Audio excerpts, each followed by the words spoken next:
And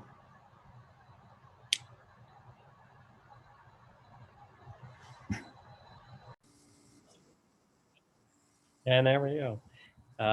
Thank you very much. We're being more sensitive to our privacy issues these days. So, letting people know if they're being recorded or not. I think Zoom is helping us with that functionality. All right, so I'm going to share the screen and we'll start our lesson.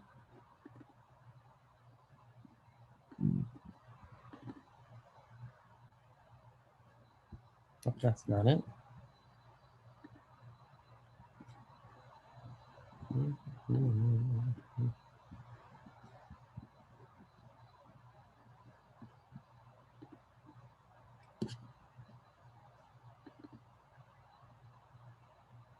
All right, let's try that. Yes? Okay.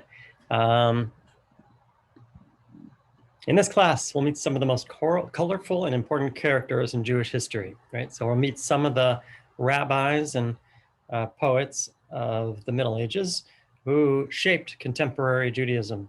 And so we'll just sort of get to know some of the people and some of the rabbinic figures and some of the philosophy that affected our contemporary Jewish life so deeply. So here's a brief timeline. So we're talking about 600. So here we have the left and the right? We have crescent and cross. Is that true? Well, let's see what happens here. The rise of Islam on the Arabian Peninsula, right? So Islam begins to take root, and Muhammad, 570 to 632, claims a new revelation in 610 in Mecca and Medina, right? And they end up capturing the land of Israel. Right? And so that's when that happens. Jerusalem conquered by the Muslims, 638. 750 in Baghdad, right? The rise of Karaite Judaism, which we'll talk a little bit about today. There's the golden age in Spanish Jewry, starting in 912 to 1090. Rashi, who was one of the major commentators who shaped Jewish learning, lived the life of Rashi right there, 1040 to 1105. Yehuda Halevi is a poet that we're going to learn about. Here's the Crusades that we made reference to. The First Crusade declared by the Pope in 1095. And then we have Maimonides, who was living through some of that. First manuscripts of the Zohar. So we're going to learn about Jewish mysticism today. And the book is called the Zohar. And so that's part of the Spanish glory years, produced, and really, I don't know if you want to say produced or collected some of these mystical ideas and put them into the Zohar. The plague breaks out in 1347. Half of Europe, where did the figure? I have some figures. Here it is. Led to the death between 30 to 60% of Europe's population. And the reason it's significant here, anti-Jewish riots result from claims that the Jews had caused the plague by poisoning wells, ultimately destroying more than 500 Jewish communities in Barcelona, Basel. Accusation against the Jews were compounded because the statistics, the incidence of the plague were lower among the Jewish community. And so they picked up on this, and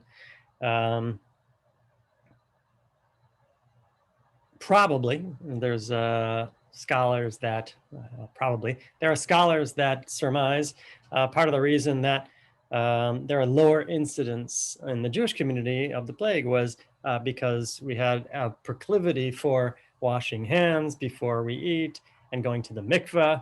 And so women were going to the mikveh a lot, and men go to the mikveh before Shabbat. And so there's a lot of immersion in water and purification. No, I don't know, it wasn't Purell, but I think it probably helped. So some of the scholars That's why the Black Plague is so significant in Jewish history. 1492, the Jews were expelled from Spain.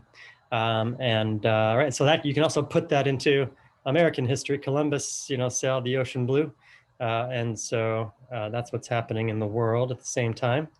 The ghetto is established in Venice, which means that it's a distinctly Jewish neighborhood that was actually locked down during Christian holidays for everybody's protection and safety. And so that's how it sort of started.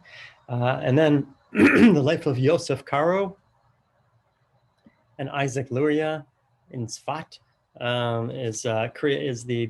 is the spiritual revolution, the mystical revolution of the Zohar. Happens in Tzfat. And then crazy episode in Jewish history, Shabtai Tzvi launches a worldwide messianic frenzy, right? So the world is like a little bit of chaos. And when chaos reigns, these messianic figures rise as leaders. And Shabtai Tzvi was one such leader. We thought, right, that the Jewish world thought Mashiach was here. Unfortunately, didn't pan out that way. And then in 1698 to 1760 is the Baal Shem Tov, who was the founder of the Hasidic movement. And so that's what happens at the end of the Middle Ages, gives birth to the Hasidic movement.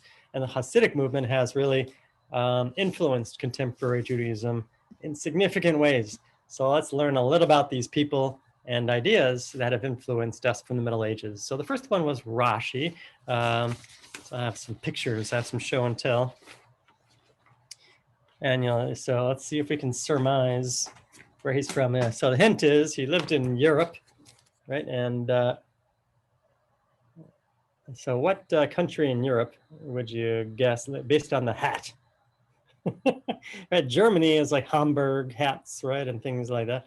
But what's happening with that hat? That looks a little bit like a beret, I think. Right, so he's in France. Rashi is in France, is what the key here is. I think it looks like a French beret to me. Yeah. Which I thought, gives you a little bit of an idea, right? Not all rabbis look like either me or right, Hasidic rabbis in Mea Sharim.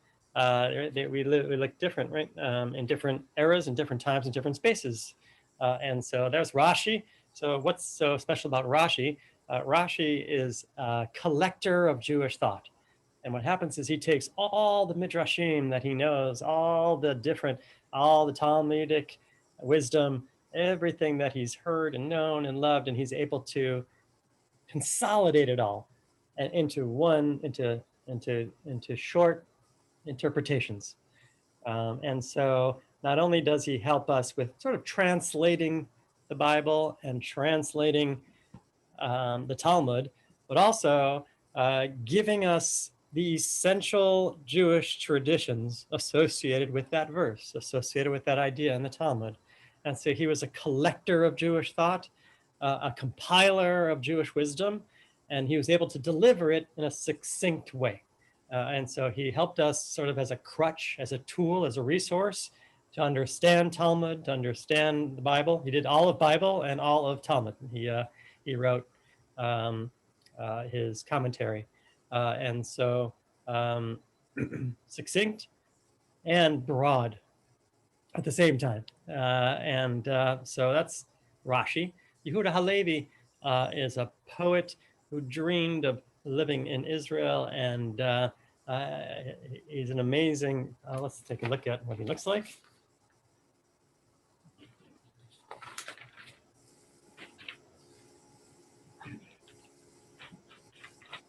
Let's see if that helps. Not really.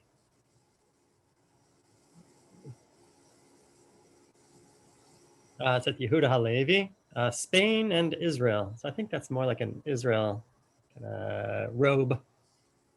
Right? And one of his most famous poems, "My heart is in the east, and I am in the utmost west." Yehuda Halevi is the greatest poet of the time. And so poetry was big in what we did. And this is the birth of Chazanut and Piyutim and poetry that gets included later into our Machzorim and our Sidurim. And also just secular poems um, to delight and to challenge. And so Yehuda Halevi, right? Next is Rambam, Maimonides.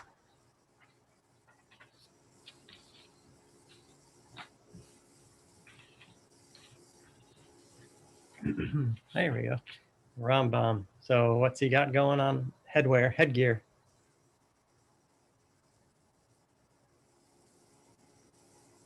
Rambam, Spain and Egypt.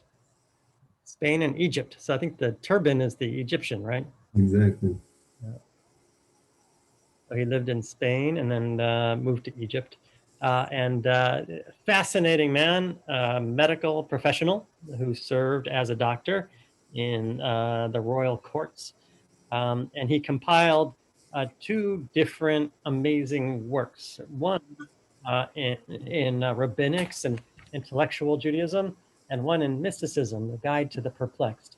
And so he had both.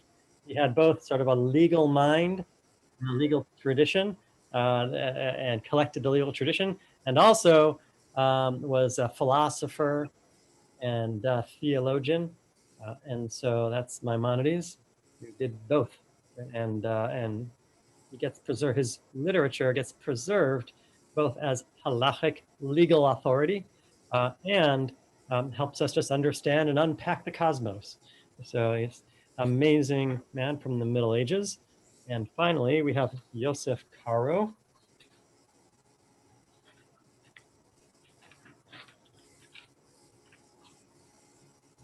So it's also Spain and Israel. He went from Spain to Tzfat. So I think the headdress is probably Israel. That's Tzfat at the time in the Middle Ages. This was what was happening. Also a legal mind and a mystical mind, but he's best known for his legal works called the Shulchan Aruch, the set table. And he begins the codes of Jewish law, which is good and bad for conservative Jews. The good news is it tells us what to do. It's succinct, it's legalistic. It says do this, or you light the candles this way, and it gives you everything that you need to do of how to do Jewish, procedurally, ritually.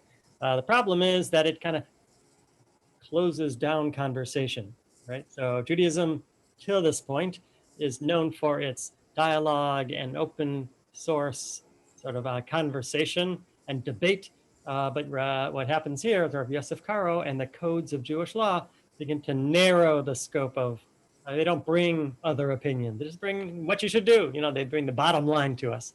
And so that's good and bad, right? It's good because we have a book of how to do Jewish, but the bad part is it sort of narrows the choices down and creates a more homogeneous, monochrome Judaism, if that makes any sense. All right, so moving on. So these are some of the highlights of the people who are involved this time. And finally, Isaac Luria. Isaac Luria, the Holy Ari. I don't have a picture of him. Oh, that's interesting. Maybe that's why. He's a mystic. This is the pure mystic, Isaac Luria. And he brings us Lurianic Kabbalah, which we'll study in just a moment. So let's learn a little bit about Rashi. So Rashi comments on Torah. That's how we know him. I can reach my bookshelf. This is called a Mikra Gdolot, kind of a classic copy of Jewish text. Right, and so you got the text in the middle, which is the large text, which is the Torah. And then all around, you have the different commentators. And so Rashi is the premier commentator of the Mikra Gdolot. And why is he so popular? Because I think he represents how we traditionally approach Jewish learning, which is to say, how do you study a Rashi? You say, what's bothering Rashi? What's he questioning about? Right. So that's the first thing you do is when you look at a Rashi, you say, what's the trouble? Why is he bothering to make a comment? What's troubling about the verse? Number two, how does he help us understand the verse? He has an answer to the question. And then we can analyze it. Is that a good answer? Does it help us? Is it helpful for us to gain wisdom and relevance from the text? So here we go. So here's one example. Here Rashi starts. What is the reason that the Torah starts here? Right, and so yeah, Rashi doesn't tell us what. So what's bothering Rashi? Right? He doesn't tell us, but we can assume, right? And that's part of the exercise. Okay, so what is the reason that the Torah starts here? In other words, where could it have started? If you're sitting around a table studying Rashi, you would say, okay, well, what's he thinking? Like, where could it have started? Could have started with Abraham, right? It could have started with the first Jew. That would have made a lot of sense. It's a Jewish book.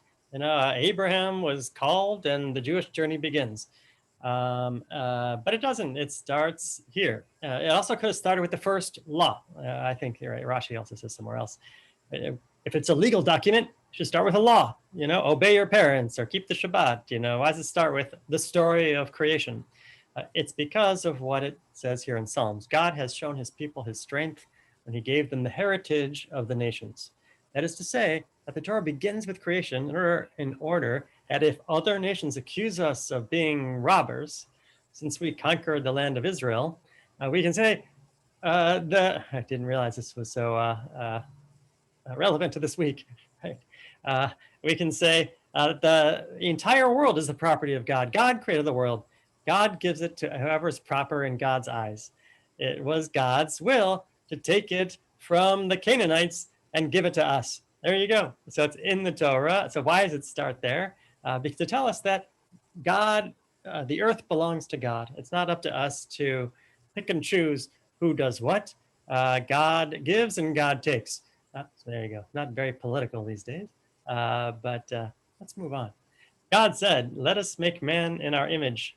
Right? So here's Rashi, jumps right in again. Even though God didn't rely on anyone else in creating, and frankly, this creates an opportunity for the heretics to claim that there's more than one God. Right? So what's bothering Rashi?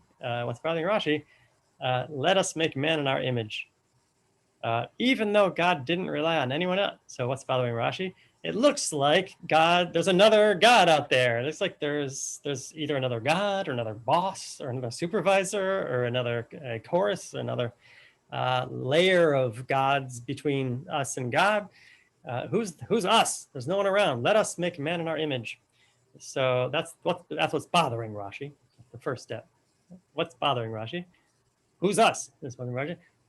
And the answer is, even though God didn't rely on anyone else in creating, and frankly, it does open up to say, like, maybe there's more than one God.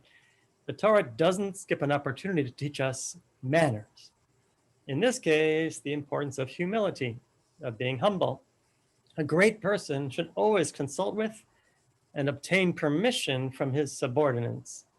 In this case, the angels. Right? So it answers the question. So who is God talking to? Angels.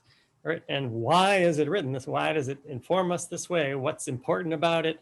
Why is it Torah? What does it teach? And it teaches humility, and it teaches collaboration. And it teaches us that you should, even if you're empowered with power, that you should be kind and gentle and collaborative and share. Right? And so that's a very nice Rashi, right? And you can see how rabbis like myself could use this in a sermon, right? And you can see how scholars can use it to help them with their spiritual and emotional growth. And so that's a great Rashi. And it goes on like that. So the process is, what's bothering Rashi? Why is he, what's up in the text? How does he answer it? And then how do we use the answer? Is how Rashi becomes important to us. Maimonides, right? Thus says Moses, the son of Rabbi Maimon, right? Maimonides is Ben Maimon, one of the exiles who lived in Spain. Right? And one of the ways that Rambam taught was through letters. People used to ask him questions. He was a great man and respected all around the globe. And so this is some of his letters. So here, I received the question of the master Ovadia, the wise and learned convert. May God reward him for his work. May a perfect reward be bestowed upon him. Lots of beautiful things. You ask me if you too are allowed to say in the blessings, our God and God of our ancestors, right? So the question is, can a convert really say with full authenticity, call God God and God of our ancestors. So what's the question, right? Not literally your ancestors, right? So how do we deal with it? That's the question. Can a convert say the term God of my ancestors? And so here we go. Yes, you may say all this in the prescribed order and not change it in the least. In the same way as every Jew by birth says his blessings, for you too shall bless and pray alike, whether you're alone or in the congregation, everywhere, anytime. You are part of the Jewish people now and connected through our ancestry. The reason for this is that Abraham, our father, taught the people, opened their minds, and revealed to them the true faith of the unity of God. Right? He rejected idols. Right? And so this is what Abraham did in his day, and this is what the Abrahamic tradition does now. Right? It collects people who see God. Ever since then, whoever adopts Judaism and confesses the unity of the divine name is counted among the disciples of Abraham, our father. You become a disciple of Avraham Avinu and Sarah Imenu. Therefore, you shall pray, our God and God of our ancestors, because Abraham, peace be with him, is your father. And I'll add, right, Sarah is your mother. There's no difference between you and us, right? Et cetera, right? So this is a part of how the Middle Age rabbis taught through letters, through questions and answers. And that's the way that the tradition evolved and developed. Nice. Here we go. Kabbalah. So now we arrive at the end of the Middle Ages. Right, comes the explosion of Kabbalah, right? And so a little bit of taste. So there's a tradition that you're not allowed to study Kabbalah. You shouldn't be exposed to Kabbalah until the age of 40, right? Because before then, you're just not prepared for the for the revelation of a deeper, more complicated Judaism. But when you hit the age of 40, we imagine that you're sophisticated enough to handle some of the deeper issues. For example, duality, right? Or right, in this case, there's 10 aspects of God. And the question is, how can there be 10 aspects of God? There's only one God. Right? I know, there's one God, but there's 10 different aspects of God that we can connect to, right? And so this kind of more sophisticated, higher level thinking of mysticism, and really the point of Judaism, right? Is the point the actual doing of the thing, or is the point the connection with the divine, right? So some of the more of these deeper questions of why and how we connect with God is what the Kabbalists are interested in. So here we go. Whoever discusses four things. So, right, so there was a resistance at first. Whoever discusses four things, it is better that she should not have been born.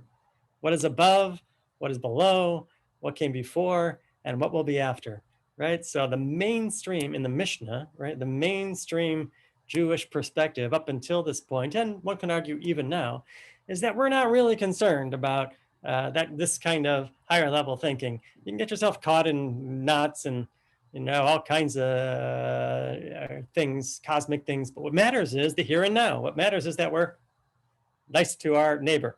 What matters is, right, we're good citizens of the planet. What matters is we daven 3 times a day. What matters is we belong to a Jewish community. These other things are not really significant, right? And so even today, I think the mainstream Judaism carries that mainstream resistance to spirituality. How does it come across now? Well, one is I was in an Orthodox shul once, and I saw a box of books laying in the lobby, and I asked the rabbi, "What are these books?" He said, "Oh, they're Zohar. They're the Zohar. They're the spiritual. They're the Kabbalistic books." And I said, "So why are they doing here?" And he said, "Well, we don't use them. We don't really want to keep them." Okay, I'll take them. There they are. They're up on my shelf now. Right? They don't even want them in the building, right? They're not so interested in Kabbalah, in Orthodoxy, and there's something to that. What I got to ask the question: what do Jews believe about the afterlife? Right? Isn't it amazing that Jews don't know what Judaism says about the afterlife? Right? Why is that? Right? Because we don't talk about it. We're not that interested in it. We're more interested in ethics and values and family and community, right? And engagement. Right? That's what we're interested in. Yep. So yes. Yeah. Gonna unmute for a second, Charles? Yeah. Unmute. Yeah, I totally agree with you about what you just said. But what about Mehaya Mitim in the Amidah? Yeah, good. Yeah, and it's right there in the Amidah. The Amidah says, blessed are you, God, who revives the dead, right? And so there's something to be said there. Like we should be asking that question every Shabbat. What do you mean? You know, and so to the point where the Reform movement has changed the liturgy because they don't believe in the resurrection at all and don't want to even imply that there's some sort of resurrection. And he says, Mechayeh, they say, Baruch atah Adonai, Mechayeh Hakol, who gives life to everything, you know, including the dead, but they expanded to say Mechayeh Hakol instead of Metim because they're uncomfortable with the idea that Judaism believes in resurrection. But in fact, in the Middle Ages, it was a very popular notion and talked about it a lot, right? Which is that one day when the Mashiach comes, right, the dead will be arisen and you know, head off to Yerushalayim and celebrate. But that idea has fallen out of favor in recent times, right? And so we don't talk about it all that much, right? And so your question is, what about it? Yeah, it's there, but we don't really deal with it. And so let's deal with it a little bit today. Our rabbis taught for who entered the orchard. So there's another in the Talmud. There's another warning that we should kind of stay away from Kabbalah, and then we'll learn a little Kabbalah. But here's the second warning: is our rabbis taught four entered the orchard. Arba nichnasu lepardes. Four people went into the orchard, and the orchard is capitalized here on purpose. The orchard, the spiritual orchard, they elevated. They got into the next level mysticism. Ben Azai looked and died. He died. They got so high, holy and so high, and so close to the source that he died. Ben Zoma looked and went mad. Ben Zoma sort of had his eyes opened in Revelation and went crazy, couldn't handle it. His brain couldn't handle it. Elisha ben Abuya became a heretic and became Acher, the other. Elisha ben Abuya got a glimpse of the source and it made him lose his faith. Only Rabbi Akiva entered in peace and exited in peace. Only Rabbi Akiva had the, well, you can tell me what we'll tell you, had the blank to enter in peace and to exit in peace. Right, so what did Rabbi Akiva have that the other folks didn't have? So let's try to answer that on mute for a second, if you can. Yeah, there's no right answer to this one. Only Rabbi Akiva had the blank to enter in peace and exit in peace. Any guesses? Any assumptions? Wisdom. Wisdom, good. Only Rabbi Akiva had the wisdom context, right, to integrate this information. And good. Other answers? Maturity. Maturity, yeah, good. It's emotional maturity, you know, to handle it. Good. Equanimity, meaning I guess resilience. He had Social status or popularity. Oh, that's interesting. Good. Meaning self-confidence or connectedness. To enter in peace and exit in peace, right? And so there's a very stern warning about studying the Kabbalah too deeply. We're just going to scratch the surface today. So here we go. So here are the 10 sefirot of Kabbalah. Can I open it a little further? Let's look at the whole thing.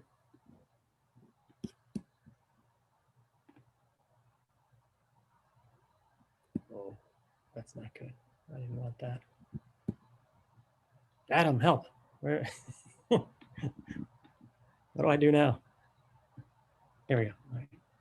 That's fine. There, 10 sefirot. So we have, they kind of look like that, yeah. And sometimes, oh, there's 9. Oh, and there's the 10th down there. We'll get there in a minute, right? So the top 3 are the highest and holiest. Keter is the crown of God. And then we have understanding and wisdom on either side. Interesting that the, where are we? Oh, good. Those are the top three, kind of considered a group. And then we have here, 1, 2, 3, 4, 5, 6, right? This group of 6. We have love and power, right? Sort of gvura and chesed, which also translated as restraint and love. And then they come together in tiferet, beauty. And then it spreads out again toward the bottom. Hod, splendor of God, and the eternality of God are down here. And then resulting in the Yesod, which is the foundation. And then Malchut is God's presence. So this is the part, it goes from top to bottom. There's a verticality here. The top of God and the bottom of God. And we'll get into that in a minute because God's not physical. We're just using imagery and metaphors, right? So here we go. So the top of God is the most inaccessible, the highest, the holiest, Ein Sof, invisible, infinity, right? That's the top of God. And then the Shefa, the flow flows. The flow flows downwards, as if there's gravity. Flows downwards and ends up all the way down in funnel into Malchut, which is God's presence, the Shekhinah, God's feminine presence here on earth. And so I'm talking Kabbalistic language of gender, right? So we've got male and female in Kabbalah that are very important. Shekhinah is the feminine presence, which is the nurturing, proximate, intimate aspects of God. Then you also have the mind-blowing, infinite part of God, cosmic part of God. That's up at the top, right? And that's considered a more male-oriented. Anyway, moving on. Here we go. There are 4 worlds that the Kabbalists imagined, and they're right. There's 4 different worlds, right? We live in this one material world here. There's a physical world. It's also a spiritual world, which is the world of emotion and connection and psyche and consciousness, right? There's a spiritual world that exists. And here's the construct of it. There's 4 of them: emanation, creation, formation, and actualization. And if we get in touch with those 4 different aspects of life, it helps us manage and get close to God. So one lesson in Kabbalah in terms of the 4. Here's one quick Kabbalistic lesson that I carry with me, right, which is the balance between giving and receiving. Giving and receiving. So that's what life is about. God likes to give, and we're built to receive. Why were we created? Because God wanted to give. And so he built receptacles. He built us to receive. We're so needy, right? We need food, we need love, we need attention, we need water, we need so many, right? And God provides us with those things, and in the form of the earth and humanity. And so that's what God does for us. But how do we connect with God? And so through these sfirot. So if we're saying Kiddush on Shabbat, we have our Kiddush cup in our right hand. The right hand represents chesed, love. I'm sorry, the other side. Gvura, power, is our right hand because it's strong. But the underside, the tender side of our right hand represents love.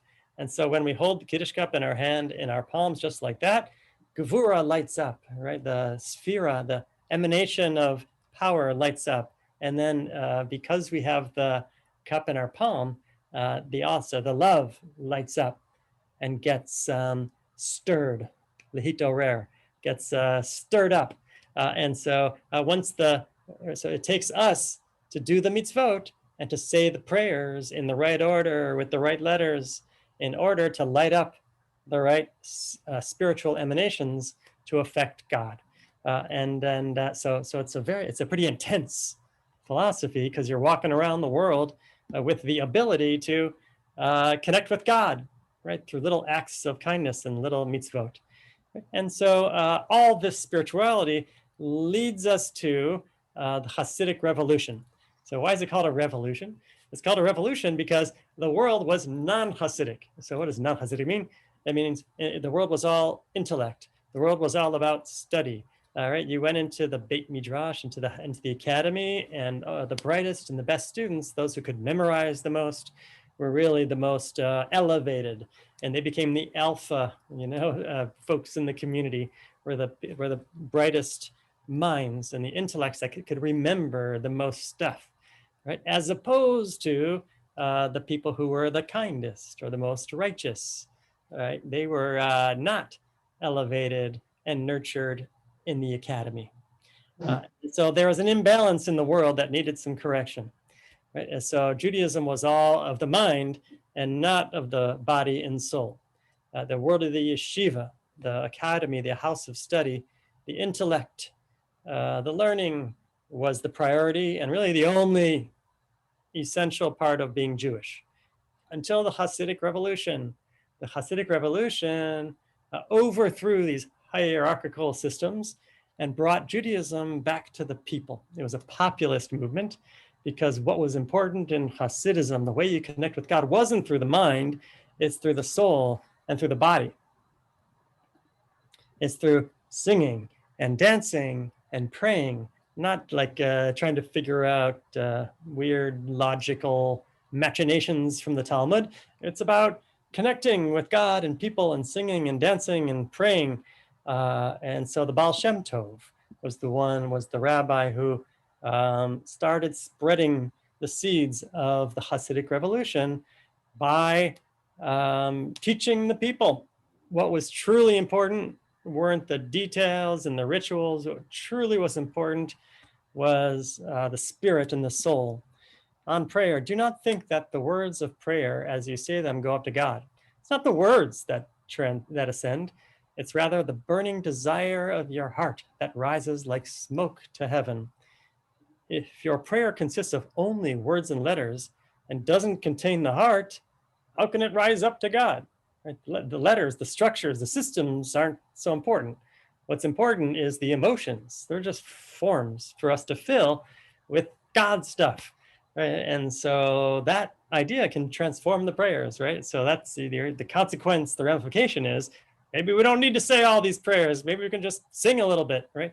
And so that's the Hasidic revolution, bringing joy and heart back to the Jewish experience. I'm a big fan, as you can tell. On prayer, on joy in the four worlds. One more. Here we go. So one more text on not giving and receiving. All right, here we go. And then we'll open it up for questions. Good. So one more text on, so here's the lesson about giving and receiving that helped me. I got distracted, yes. So the giving and receiving. There are 4 relationships between giving and receiving from lowest to highest. Right. So the first one is when we're first born, we're infants, we're takers, right? We receive in order to receive. So I'll explain that in a minute, but that's the way the Kabbalah works, a little mysterious. We receive in order to receive.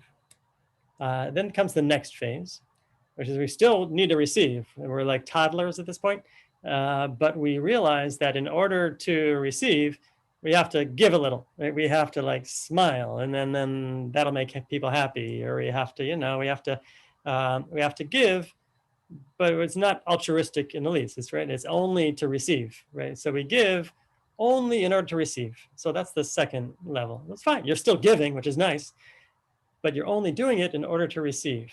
Good. The third level up is to give only in order to give. To give only in order to give. It's great. It's pure. It's altruistic. It's beautiful. But there's a problem. If you give only in order to give, right, there's a limit to that. That's going to run out. And so what's the ultimate state of being and prayer and stance, spiritual stance in the world, according to Kabbalah, is the highest level, right? Which is from right? To receive, to be open to receiving, but only in order to give. The only reason I'm open to receiving, the only reason I'm receiving is not for myself at all, right? I'm a vessel in order to give to people. And so what does that mean? That means, right, so when I used to look at Hasidic folks praying, so there's two ways that pious people pray. One of them is like this, one of them hunched over like this, right? Kind of, right? They're praying like this. You ever see that fervent prayer, which is a pious and internal, closed, kind of system. And then sometimes when I see Hasidic folks praying, they pray this open like this, like open, hands up, right, and receiving like this, right. So that's another way to pray. So that's two different stances in the world, right. So this is what the Kabbalah teaches is, right.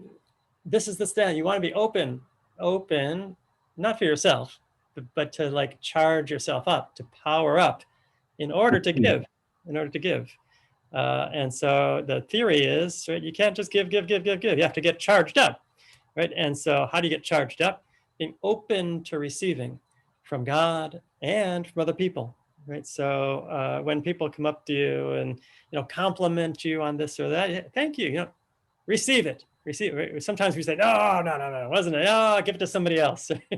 But I think some of the wisdom here is to receive gracefully is part of the spiritual experience.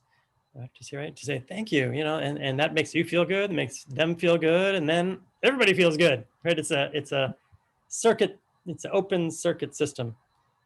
Open circuit or closed circuit? I'm sorry I used engineering and circuitry analogies. I know nothing about engineering.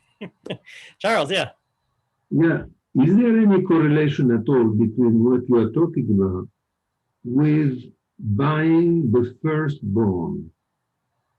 Buying the firstborn, you mean, it's the redeeming the firstborn. Yeah.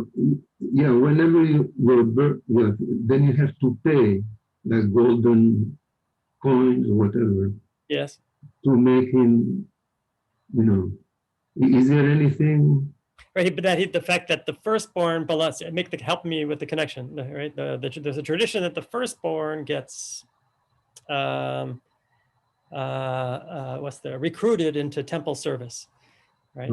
All firstborns, right? Levites and all the firstborns, right? And so there's a ritual that happens when even now you redeem the firstborn and say, you know what, here, I'm buying him back, so I want to keep him at home. So here, take this instead, and I'm going to keep my son at home. So yeah, what's the connection there for you? Yeah, I think so. Oh, good. Let's do, good. Oh, so that's the highest status in Kabbalah. So let's wrap up from the Middle Ages, and then I'll open up for any questions that we have. And we'll take a look at some of the resources they have. Let's do that first.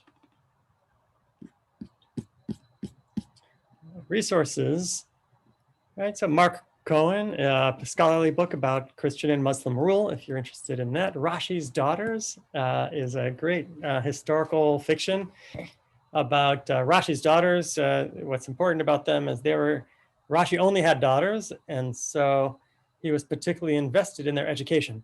And so the legend has it that they wore tefillin and participated fully in Jewish ritual, and he taught them on his knee, and they were, serious scholars. So feminism in Judaism, Do we know if they were actually educated, even if it wasn't quite that story? I think it is. It is true. Yeah, I don't know to what degree is my point. Yeah. So either they were, well educated, or they were, miraculous, brilliant scholars is the book. But I imagine they were, but it's still historical fiction. But I think the rabbinic claim that they wore tefillin, I think, is historically accurate also, which is interesting. And the story, of course, is the little girls peeking down at their father studying Torah late at night and dreaming of studying Torah themselves. It's a beautiful thing. Maimonides and Daniel Matt has this beautiful translation of the Kabbalah, of the Zohar. But he started with his book called The Essential Kabbalah. That's his first work, Daniel Matt. If you're interested in Kabbalah, just a brief history.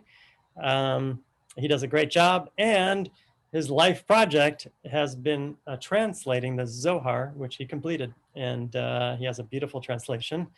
Still pretty inaccessible even in the English, but it's there for us. Elie Wiesel, Souls on Fire. Oh, it's such a great book. So you know Elie Wiesel from his Dark Night writings and public appearances. But this is just one.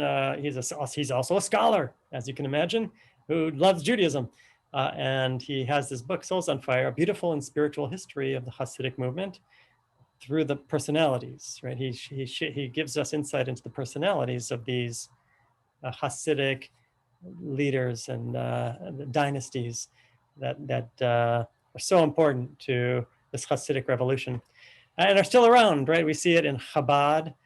And Lubavitch, right, are still, that's one, right? One Hasidic dynasty is the Lubavitch dynasty. And there are others, right? There are, that we know about, what are some famous ones? The Babavers, help me out, who knows some Hasidic dynasties? Babov, there's one, in Israel, there's, right, and when you go to Mea Sharim, there you can see different Hasidic dynasties wear different clothes. So you see some in gold, you know, kapatas and strimals, and you see some in black, and the socks also make a difference. The white socks and black socks and dark socks, and so each one represents a different community in Eastern Europe. And there's another famous one, which is an anti-Zionist Hasidic movement, which, you know, there's a Neturei Karta is their name, who live in infamy for being the most anti-Zionist Hasidic dynasty, which seems strange, but let me just, we'll end with that. I'll explain the phenomenon. So why are they anti-Zionist? Why would a Hasid be anti-Zionist? So first of all, the Zionist movement was a secular movement in general. Like, so the folks who came over, the kibbutzniks, who founded the land, were secular Zionists. And so that's just kind of the fact of who it was and the history there. But deeper than that is that the Hasidic philosophy versus the Zionist philosophy, they don't match. A Zionist philosophy is we take matters into our own hands, right? It's up to us, right? To take care of ourselves. But it's the opposite of the purely Hasidic approach, which is God takes care of us. Yeah, we take care of us. God takes care of us, right? So how dare we go, you know, push our luck and go against God's will if God hasn't delivered Israel to us in a more peaceful, miraculous, messianic way. Yeah. I think that the criterion has to do with when we created Israel in 1948, it was the people. It was Herzl, it was... Right.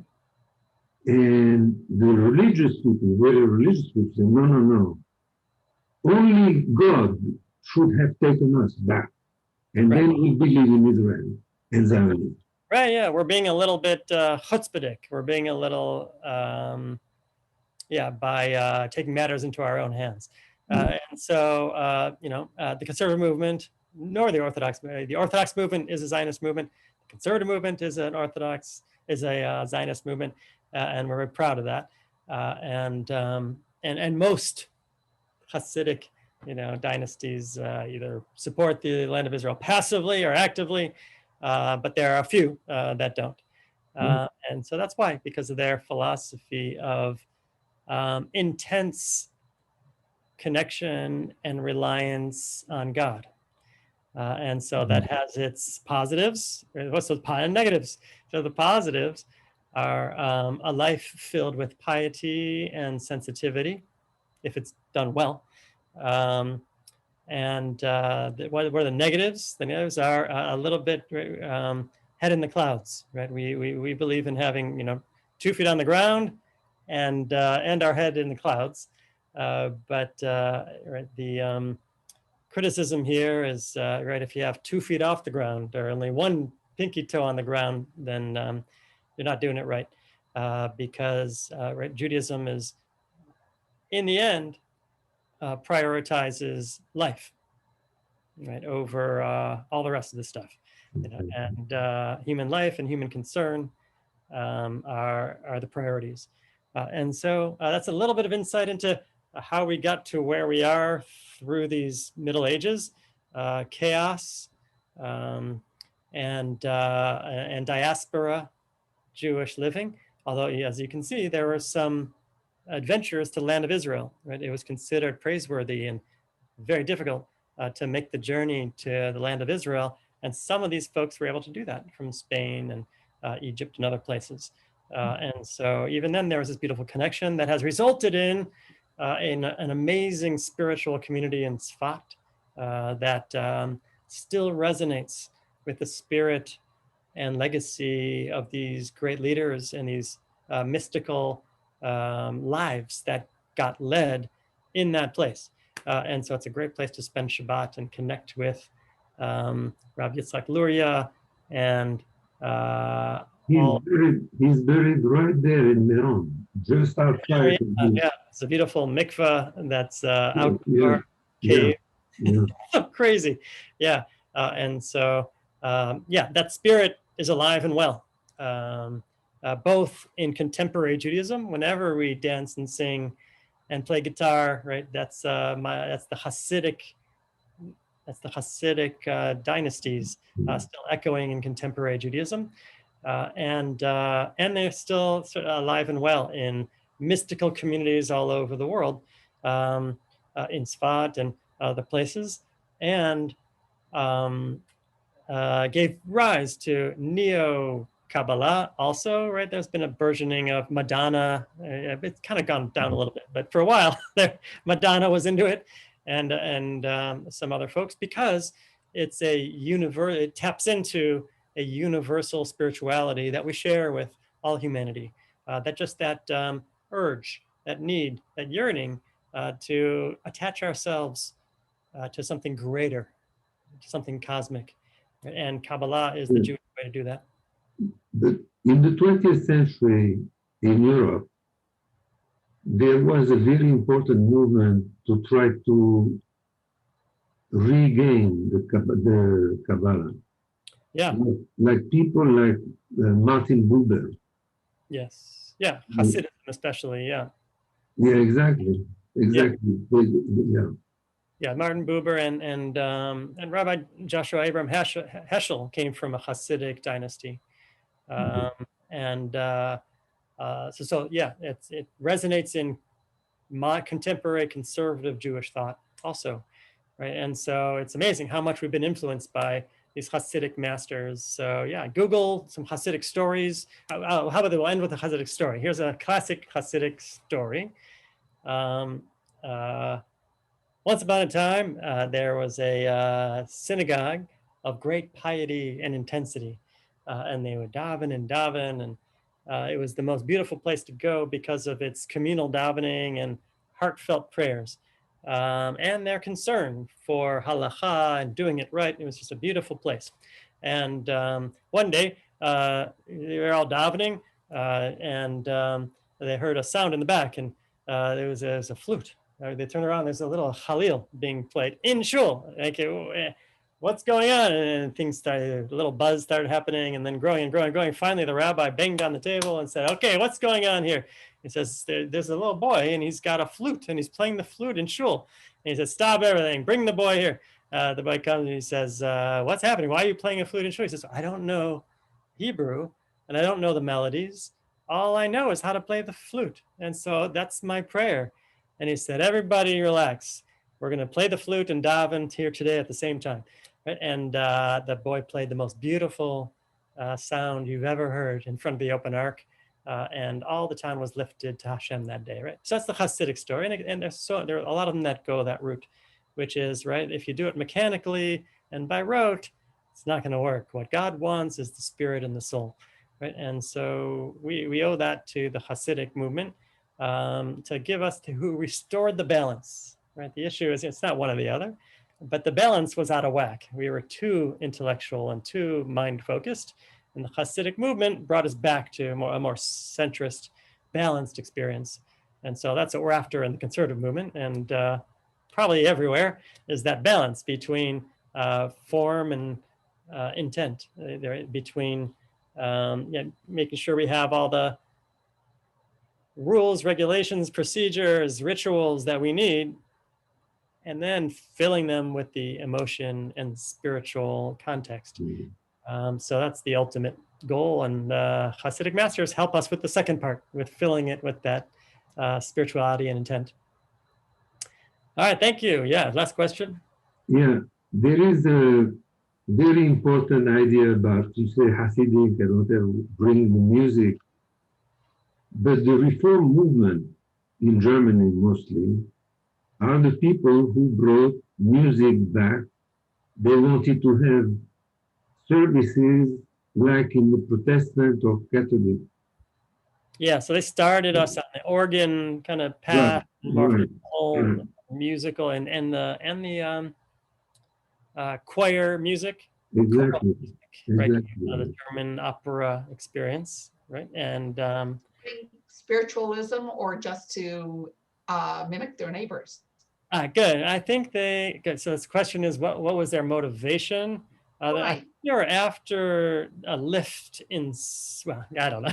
It's hard to say. I think they're probably both true. We want, right, the cry is that we're used to is we want to be more like everybody else. We just let us do what everybody else does, right? But I think that it's probably a combination of, look, we're not feeling it anymore. We don't speak Hebrew. We speak German. We need to do it so that we can understand it. Was the other half of that. Yeah. Good. Yeah, excellent.